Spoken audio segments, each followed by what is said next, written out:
हरियाणा की हर अपडेट के लिए बेल आइकन दबाएं और सब्सक्राइब करें STV हरियाणा न्यूज। नमस्कार, स्वागत है आपका। हल्का हलचल देख रहे हैं आप। मैं हूं नंदिनी मिश्रा आपके साथ। शुरुआत करेंगे बड़ी खबर से। बड़ी खबर किसान आंदोलन को लेकर आपको बता दें, 22वां दिन आज आंदोलन का। पिछले 21 दिनों से किसानों का धरना लगातार जारी। कृषि कानून पर सुप्रीम कोर्ट में आज भी फिर से सुनवाई होगी। कृषि कानून के खिलाफ दायर याचिका पर आज सुनवाई होगी। आपको बता दें, बुधवार को भी यानी कि कल किसान आंदोलन को लेकर सुप्रीम कोर्ट में सुनवाई हुई थी, जिसमें सुप्रीम कोर्ट ने सरकार और किसानों के बीच समझौते की पहल की थी। सुप्रीम कोर्ट ने कमेटी का गठन का सुझाव दिया है सरकार को, और आज सुप्रीम कोर्ट में कमेटी को लेकर जो तस्वीर है वो साफ हो जाएगी। यानी कल और आज दोनों ही दिन सुनवाई सुप्रीम कोर्ट में, और ऐसे में सरकार और किसानों के बीच सामंजस्य बिठाने के लिए अब सुप्रीम कोर्ट ने हस्तक्षेप किया है। सुप्रीम कोर्ट में 3 याचिकाएं दायर की गई थी किसान आंदोलन को लेकर। इन 3 अलग अलग याचिकाओं पर कल सुप्रीम कोर्ट ने अपनी सुनवाई में पंजाब, हरियाणा सरकार और केंद्र सरकार से जवाब तलब किया, और उनसे पूछा गया था कि किसानों के आंदोलन को लेकर, किसानों की मांगों को लेकर क्या कदम सरकार द्वारा उठाए गए हैं। इसके अलावा सुप्रीम कोर्ट ने एक कमेटी गठित करने का सुझाव दिया। सरकार से कहा कि किसानों की समस्या का समाधान करने के लिए एक कमेटी का गठन किया जाए, और आज एक बार फिर सुप्रीम कोर्ट में सुनवाई होगी और कमेटी को लेकर तस्वीर साफ होगी। इस खबर पर हमारे साथ हमारे सहयोगी लाजपत जुड़ चुके हैं, सीधा उनका रुख करेंगे। लाजपत, अगर बात करें सुप्रीम कोर्ट द्वारा कल जिस कमेटी के गठन की बात की गई, सिंघू बॉर्डर से क्या रिएक्शन लाजपत मिल पाए हैं? अगर बात करें तो नंदनी, लगातार जो किसान अपने आंदोलन को लेकर दिल्ली सिंघू बॉर्डर पर बैठे हुए हैं, और इस बात को लेकर जो सुप्रीम कोर्ट में कल सुनवाई थी उसको लेकर एक कमेटी की जो गठन की बात आई है सामने, जो कि आज भी सुनवाई होनी है। लगातार कड़कती ठंड में जो 5 किसानों की भी मौत हो चुकी है, जो कि हार्ट अटैक का कारण बताया। लगातार जो है किसान आंदोलन पर अपनी बात पर रुके हुए हैं, और इस इधर से सरकार के साथ भी 6 से 7 बार बैठक हो चुकी है, लेकिन आम जनता इसमें पिसती हुई नजर आ रही है। नंदनी, आसपास के जो व्यापारी है वो कहीं ना कहीं दहशत में है। जी नंदनी।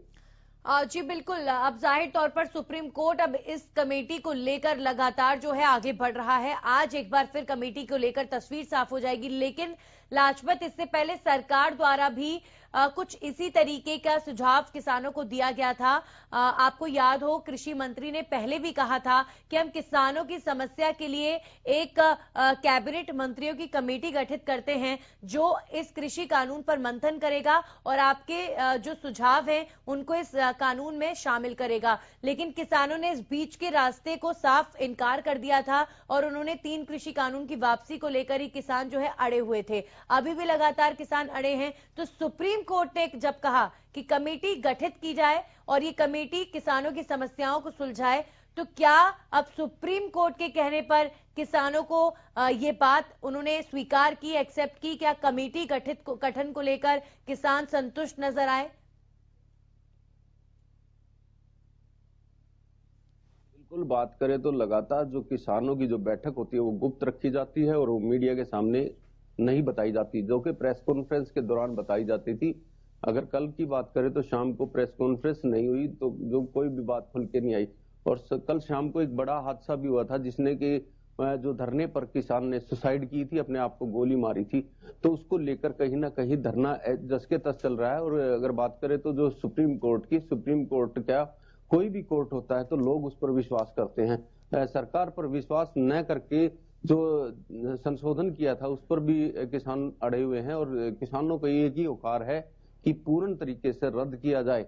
अब देखना यह होगा कि कोर्ट इसमें क्या डिसीजन लेता है, क्योंकि देखिए नंदनी, अगर बात करें तो जो जनहित की कोई भी चीज रोकी जाती है तो उस पर कोर्ट को संज्ञान लेने में समय लगता है, क्योंकि अगर आप किसी भी चीज को जिससे जनता को परेशानी हो, उस चीज को अगर कोई रोकता है तो उसको कोर्ट को काफी समय लग जाता है उसमें फैसले लेने में, और वो फैसले लेते हैं। तो कोर्ट पर जो विश्वास के लिए ही लोग ज्यादातर कोर्ट पर विश्वास करते हैं, क्योंकि वो किसी भी जो सच्चा इंसान होगा उसके पाले में गेंद आ सकती है। लेकिन लगातार जो है ये आंदोलन तेज होता हुआ नजर आ रहा है। नंदिनी, आसपास के जो किसान हैं वो भी इसमें शामिल होते हुए नजर आ रहे हैं और ये चिंता का विषय है, क्योंकि आसपास का जो व्यापारी है, जो फैक्ट्री एरिया है, वो भी इसमें चिंता में फंसे हुए हैं। जो यहाँ पर छोटी छोटी मार्केटें हैं, दुकानदार हैं, वो भी दहशत में है कि आखिर होने वाला क्या है। इस तनाव को जल्द से जल्द खत्म करना चाहिए, जल्द से जल्द इस पर फैसले लेने चाहिए। नंदनी, यहाँ पर काफी सीरियस मैटर होता हुआ नजर आ रहा है। जी बिल्कुल, अब किसान आंदोलन बहुत ही ज्यादा गंभीर रुख अख्तियार कर चुका है। लाजपत तस्वीरें देखी जा सकती हैं हर दिन जिस तरीके की इस आंदोलन से सामने आ रही हैं। इतने किसानों की जान जा चुकी है, किसी की हार्ट अटैक से, किसी की सड़क हादसे से, और कल जो हुआ वाकई वो झकझोर देने वाली घटना थी कि अपनी मांगों को लेकर एक किसान संत बाबा राम सुसाइड कर लेते हैं और उनकी खुदकुशी जब उन्होंने की उसके बाद जो है किसानों का गुस्सा जाहिर तौर पर और भी ज्यादा बढ़ गया होगा। अब आगे की जो रणनीति है, माने लाजपत की अब आगे की जो रणनीति है किसानों की, वो और भी ज्यादा कहीं ना कहीं आक्रोशित रणनीति वो बनाएंगे, और भी ज्यादा तेज रणनीति बनाएंगे और किसान सुप्रीम कोर्ट की बात मानेंगे।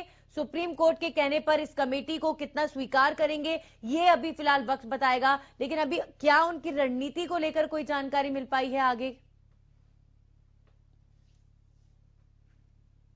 नंदनी, अगर आप प्रयास करते हैं कि हम किसान नेताओं से बातचीत करें, क्योंकि किसान जो नेता हैं जो इस धरने को चला रहे हैं, वो एक कमरे में गुप्त मीटिंग करते हैं और वो गुप्त मीटिंग रखते हैं और शाम को जो पीसी होती है उसमें ही कुछ बातें खुल के आती हैं, कुछ नहीं आती। तो ऐसे गोलमोल बातें चल रही हैं, क्योंकि गोलमोल इसलिए कि मीडिया के सामने कुछ बताया जाता है। अगर मीडिया अंदर जाए तो कुछ बातें खुल के आ सकती हैं। मीडिया को अंदर नहीं जाने दिया जाता। एक जगह है जो गुप्त है और उसमें ही अंदर बैठक होती है और शाम को पीसी होती है, उसके बाद ही कुछ खुलासा होता है। लेकिन अब जब सुप्रीम कोर्ट में जब मामला है तो अब कहीं ना कहीं लगता है कि किसी न किसी की जरूर बात सुनी जाएगी।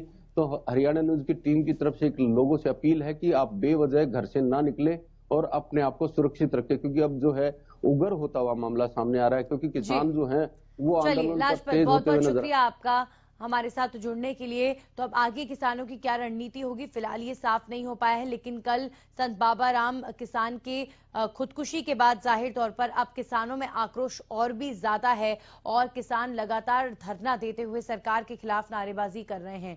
खबरों में आगे बढ़ते हैं और आपको बताते हैं किस तरीके से विपक्ष में बैठे नेता संत बाबा राम सिंह की मौत पर आक्रोशित हैं और नेताओं ने दुख भी जताया है। राहुल गांधी ने बाबा राम सिंह को श्रद्धांजलि देने के साथ मोदी सरकार पर निशाना साधा है। उन्होंने कहा कि कई किसान अपने जीवन की आहुति दे चुके हैं। मोदी सरकार क्रूरता की सारी हदें पार कर चुकी है। आपको बता दें, सिंघू बॉर्डर पर किसानों के धरने में शामिल संत बाबा राम सिंह ने बुधवार को खुद को गोली मारकर आत्महत्या कर ली। बाबा राम सिंह करनाल के रहने वाले थे और उन्होंने सिंघू बॉर्डर के पास आत्महत्या की। संत बाबा राम सिंह का एक सुसाइड नोट भी सामने आया है। सुसाइड नोट के मुताबिक संत बाबा राम सिंह ने किसानों पर सरकार के जुल्म के खिलाफ आत्महत्या की है। संत बाबा राम सिंह ने सुसाइड नोट में लिखा है कि उन्होंने किसानों का दुख देखा, वो अपना हक लेने के लिए सड़कों पर है, लेकिन सरकार किसानों को न्याय नहीं दे रही है।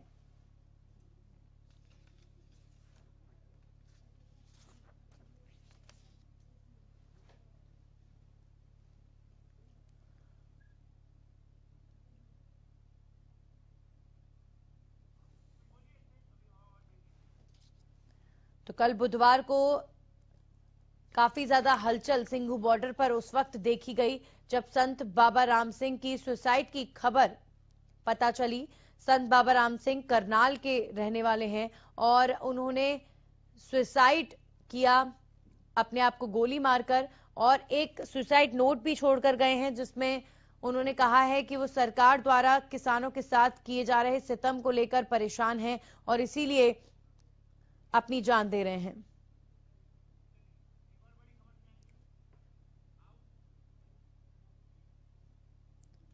और इसी बीच रुख करेंगे इस वक्त की बड़ी खबर का। आपको बता दें, संत बाबा राम सिंह की खुदकुशी पर कांग्रेस प्रदेश अध्यक्ष कुमारी शैलजा ने ट्वीट किया है। संत बाबा राम सिंह की खुदकुशी की खबर से मन व्यथित है। कुमारी शैलजा का ट्वीट, सरकार अपना अड़ियल रवैया तुरंत छोड़े, किसानों की मांगे माने और काले कानून को रद्द करें। ये ट्वीट किया है कुमारी शैलजा ने। आपको बता दें कांग्रेस नेता लगातार ट्वीट्स के जरिए भी अपना गुस्सा प्रकट कर रहे हैं, रोष दिखा रहे हैं और इसकी शुरुआत हुई कांग्रेस के नेता राहुल गांधी से। राहुल गांधी ने सबसे पहले ट्वीट करके गुस्सा व्यक्त किया संत बाबा राम सिंह की मौत पर और उसके बाद प्रदेश कांग्रेस के तमाम नेताओं ने भी ट्वीट्स के जरिए ही सरकार पर अपना गुस्सा निकाला है। कांग्रेस प्रदेश अध्यक्ष कुमारी शैलजा ने भी संत बाबा राम सिंह की मौत पर ट्वीट किया है और उन्होंने कहा है कि उनकी मौत पर मन व्यथित है, सरकार अपना अड़ियल रवैया खत्म करे। और देखिए ये ट्वीट कुमारी शैलजा ने किया है। संत बाबा राम की तस्वीर शेयर करते हुए कुमारी शैलजा ने कहा कि संत बाबा राम सिंह की मौत के बाद मन व्यथित है, सरकार को अपना अड़ियल रवैया खत्म करना चाहिए। उन्होंने संत बाबा राम सिंह की मौत के बाद उन्हें श्रद्धांजलि अर्पित की है। तो लगातार वहीं सरकार जो है चारों तरफ से घिरती हुई नजर आ रही है। किसान आंदोलन अब और भी ज्यादा गंभीर रुख अख्तियार कर चुका है क्योंकि करनाल के संत बाबा राम सिंह ने अपने आप को गोली मारकर सुसाइड जब किया, उसके बाद सिंघू बॉर्डर पर हलचल तेज हो गई और अब किसानों में काफी आक्रोश इस वक्त। तो कुमारी शैलजा ने जो एक तरफ ट्वीट करके अपना गुस्सा प्रकट किया है, वहीं कांग्रेस नेता रणदीप सुरजेवाला ने भी ट्वीट के जरिए सरकार पर निशाना साधा है। संत राम सिंह की खुदकुशी पर रणदीप सुरजेवाला का ट्वीट, किसानों बाबा राम सिंह की मौत लगातार सरकार के लिए अब परेशानी खड़ी करती हुई नजर आ रही है। अब फिलहाल अब मामले की जांच हो रही है लेकिन उनकी मौत और अब खबरों में आगे बढ़ते हैं, बात करेंगे लगातार बढ़ते सर्दी के सितम की। अभी दिसंबर आधा महीना गुजरा है और इसी के साथ प्रदेश में सर्दी ने अपना सितम ढाना शुरू कर दिया है। बुधवार को प्रदेश में सर्दी का सबसे ठंडा दिन महसूस किया गया, जहां लोग एक तरफ घरों में दुबके रहे तो वहीं हाईवे से गुजरने वाले वाहनों को भी मुश्किलों का सामना करना पड़ा। तो लगातार ठंड बढ़ रही है, इसी के साथ कोहरा भी बढ़ रहा है और कोहरे में विजिबिलिटी कम होने की वजह से लोगों को काफी परेशानियां सड़कों पर फेस करनी पड़ रही हैं। ये जो तस्वीरें हैं ये आप प्रदेश के तमाम शहरों की तस्वीरें देख रहे हैं जहां पर कोहरा इतना ज्यादा देखा जा रहा है इन दिनों और जैसे जैसे उम्मीद की जा रही है सर्दी बढ़ेगी वैसा वैसा कोहरा भी और ज्यादा बढ़ेगा। ऐसे में सुबह के वक्त में मुख्य तौर पर निकलना अपने वाहनों से लोगों के लिए काफी ज्यादा मुश्किल साबित हो रहा है। हमारे साथ बल्लभगढ़ से हमारे सहयोगी राजेंद्र दहिया जुड़ चुके हैं, सीधा उनका रुख करेंगे। राजेंद्र, बल्लभगढ़ की बात करें, फिलहाल वहां पर क्या स्थिति सर्दी को लेकर? देखिए, सर्दी की बात करें तो यहाँ पर हाड़ कपाने वाली जो है हवा यहाँ पर ठंडी चली हुई है, जिसके कारण लोगों को काफी परेशानी हो रही है। और बात करें कोहरे की तो कोहरा अभी तक फरीदाबाद के अंदर नहीं पड़ा है।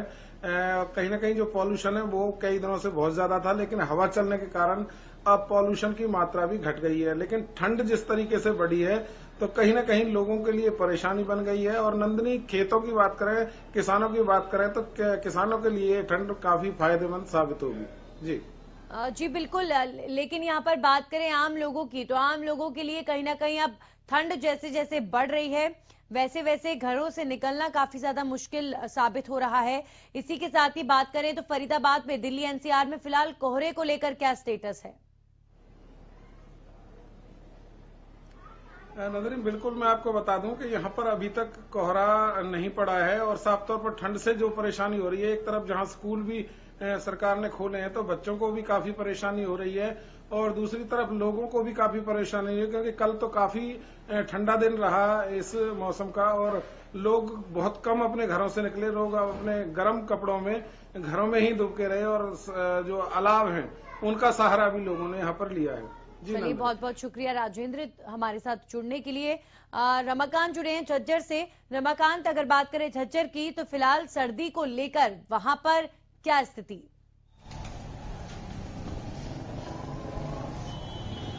लगातार यहाँ पर शीतलहर चल रही है और मैं कल की बात बता दूं तो कल सूर्य देवता ने दर्शन तक नहीं दिए, तो यहाँ पर और जो मौसम विभाग की माने तो लगातार ठंड बढ़ने के अनुमान किया जा रहा है। साथ ही बता दूं कि स्कूल भी खुल गए हैं, वहाँ पर बच्चे कहीं ना कहीं जो स्कूल तो खुल गए हैं लेकिन बच्चे बहुत कम संख्या में पहुंच रहे हैं क्योंकि ठंड बहुत ज्यादा है और बारिश होने की भी संभावना जताई जा रही है। अगर झज्जर प्रशासन की तरफ से बात करें तो उपायुक्त महोदय हो या स्वास्थ्य विभाग वो लगातार एडवाइजरी जारी करके लोगों को घर में रहने की बातें और हिदायतें दे रहे हैं। साथ ही उन्होंने कहा है कि जो बुजुर्ग हैं, बच्चे हैं, वो इस ठंड से बचें। साथ ही कोरोना की महामारी भी लगातार इस वजह से बढ़ सकती है। जी बिल्कुल रमाकांत, अगर बात करें लगातार बढ़ते कोहरे को लेकर लोगों को हो रही परेशानी की, तो जाहिर तौर पर कोहरा जैसे जैसे बढ़ता है और अगर पॉल्यूशन भी साथ साथ बढ़ रहा है तो कहीं ना कहीं विजिबिलिटी जो है बहुत ज्यादा प्रभावित होती है वाहन चलाते वक्त। तो क्या झज्जर में भी अभी इस तरह की स्थिति नजर आ रही है जहां विजिबिलिटी जीरो हो? क्योंकि प्रदेश में कई हाईवेज पर देखा गया है कि कोहरे की वजह से विजिबिलिटी काफी कम हो चली है। सुबह तो यहाँ पर भी विजिबिलिटी कम होती है, लेकिन जैसे जैसे दिन ज्यादा बढ़ता है तो यहाँ पर विजिबिलिटी ठीक हो जाती है। लेकिन सुबह की बात करें तो सुबह 5 से 8 बजे तक कोहरा रहता है। कल हमने जब खबरें करी थी तो गाड़ी चालकों सिर्फ रोड पर लाइट जलाकर ही वो निकल रहे थे। कुछ गाड़ी चालकों से बात की तो उन्होंने कहा कि काफी समस्या है। साथ ही उन्होंने प्रशासन से भी शिकायतें की कि जो रोड की जो मरम्मत है वो नहीं कराई गई है, इससे कहीं ना कहीं एक्सीडेंट का जो खतरा है वो बना रहेगा। साथ ही जो व्हाइट जो निशान किए जाते हैं सड़कों पर वो भी अभी तक दुरुस्त नहीं किए गए हैं। तो झज्जर प्रशासन की ट्रक ड्राइवरों ने या गाड़ी चालकों ने कमियां भी बताई है। जी चलिए, बहुत बहुत शुक्रिया रमाकांत हमारे साथ जुड़ने के लिए। और अब मैं रुक करूंगी हमारे सहयोगी हर्ष गर्ग का, जो हमारे साथ गोला चीका से जुड़े हैं। हर्ष, फिलहाल गोला चीका में किस कदर सर्दी सितम ढा रही है? देखिए नंदिनी, अगर गुला चीका की बात करें तो गुला चीका में इस समय 6 डिग्री टेम्परेचर है और लगातार ठंड का प्रकोप है बढ़ता जा रहा है, जिस कारण लोग घरों में दुब के बैठे हैं और अलाव का सहारा ले रहे हैं। अगर धुंध की बात करें तो हल्की धुंध है, कल ज्यादा धुंध थी जिस कारण वाहन थे रेंग रेंग कर चल रहे थे। जी नंदिनी। जी बिल्कुल हर्ष, जाहिर तौर पर लगातार जो है ठंड बढ़ रही है और कल बुधवार को प्रदेश में सबसे ठंडा दिन मापा गया है। ऐसे में अनुमान लगाया जा रहा है कि सर्दी अभी और भी ज्यादा बढ़ेगी और सर्दी में अगर कोरोना का प्रकोप बढ़ा तो ये बहुत ज्यादा जानलेवा साबित हो सकता है। तो ऐसे में क्या लगता है आपको, लोग और ज्यादा जागरूक हो रहे हैं या अभी भी लापरवाही लगातार बढ़ती जा रही है? देखिए नंदनी, बात करें कि जिस प्रकार से सर्दी बढ़ती जा रही है वैसे है जो हेल्थ विभाग है वो क्लियर कर चुका है कि वैसे ही कोरोना का प्रकोप भी बढ़ेगा। परंतु आपको पता है कि किसान आंदोलन चला हुआ है, जिस हिसाब से सरकार अवेयर कर रही है लोगों को कोरोना के प्रति, लेकिन लोगों में जो कोरोना का भय था कहीं ना कहीं खत्म हो गया है। जो लोग मास्क को सैनिटाइजर का प्रयोग कर रहे थे अब बिल्कुल बेपरवाह होकर नजर आते हैं सड़कों पर। जी नंदिनी। चलिए, बहुत बहुत शुक्रिया तमाम जानकारी के लिए हर्ष। हमारे साथ तमाम हमारे सहयोगी जुड़े प्रदेश भर से, जिन्होंने बताया कि किस कदर प्रदेश में इस वक्त सर्दी का प्रकोप लगातार बढ़ रहा है और अभी भी लगातार यही कहा जा रहा है कि ये सिर्फ सर्दी की शुरुआत है। अभी भी जैसे जैसे दिन बढ़े